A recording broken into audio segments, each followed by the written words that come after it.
வணக்கங்க. நான் கும்பகோணத்துலேருந்து முருகதாஸ் பேசுகிறேன். இன்னைக்கு எல்லாருமே பயந்துகிட்டு இருக்கிற மூளைக்காய்ச்சல் நோய்.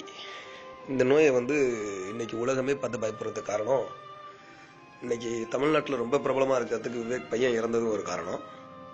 இது ஒரு கியூரபுளான டிசீஸா இல்லை அவ்வளோ ஒரு மோசமான டிசீஸா அப்படின்னு பார்த்தோம்னா, மூளைக்காய்ச்சல் அப்படிங்கிறது அதில் ஒரு வீடியோ ஒன்று அனுப்பிச்சிருந்தாங்க. இந்த மாதிரி வைரஸ்னால வருது அப்படிங்கிறத அனுப்பிச்சிருந்தாங்க.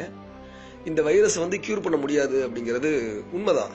ஆன்டிபயோட்டிக் கொடுத்தாக்கா அது நம்மளோட முதுகு தண்டுக்கு மேல, மூளைக்கு அந்த முகலத்துக்கு மேல ஏற மாட்டாங்குது ஆன்டிபயோட்டிக். இது ரிசர்ச்.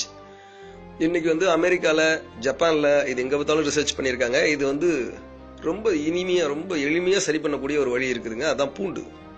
பூண்டை நல்லா நசிக்கிட்டு எவ்வளவு சுவாசிக்கிறீங்களோ அவ்வளோ மூளையில இருக்கிற அவ்வளோ கிருமிகளும் இறந்து போயிடும். இது பெரிய குணப்படுத்த முடியாத, இதை மறைக்கிறாங்க, அவ்வளவுதான்.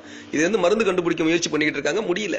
அந்த பூண்டுல இருந்து மருந்தா எடுத்து இன்ஜெக்ட் பண்ணா சரியாகுமா அப்படின்னு சொல்லி சரி பண்ணிட்டு இருக்காங்க. இதை ரிசர்ச் பண்ணிட்டாங்க. பூண்டுல இருந்து சாறு எடுத்து அந்த சாரை முதுகு தண்டுல செலுத்தி இருக்காங்க. அது மூளையில போய் இருக்கிற கிருமி எல்லாத்தையும் அழிச்சிருக்கு. இதுவும் ரிசர்ச் பண்ணி முடிச்சிருக்காங்க. ஆனா இதை செயற்கையா செய்யணும்னு முயற்சி பண்ணிட்டு இருக்காங்க, பல லட்சம் கோடி பிசினஸ்ங்கிறதுனால. ஆனா இது வெளியே விடப்படல. ஆனாலும் தெரிஞ்சுக்கிட்டு தான் இருக்குது. அதனால மூளை காய்ச்சல்ங்கிறது குணப்படுத்த முடியாத வியாதி எல்லாம் கிடையாது. கண்டிப்பா முயற்சி பண்ணுங்க. இந்த மாதிரி யாருக்காவது இருந்தது அப்படின்னா கண்டிப்பா பூண்டை நல்லா நசுக்கி பக்கத்துல முகந்துகிட்டே இருக்கிற மாதிரி நல்ல வாசம், காரம் மூக்குல ஏறணும். அந்த மாதிரி ஒரு மணி நேரம், அரை மணி நேரம், இல்ல ஒரு நாள் பூரா கூட இருக்கட்டுமே, அதுவே ஆட்டோமேட்டிக்கா அந்த ஃபீவர் குறைஞ்சிரும்.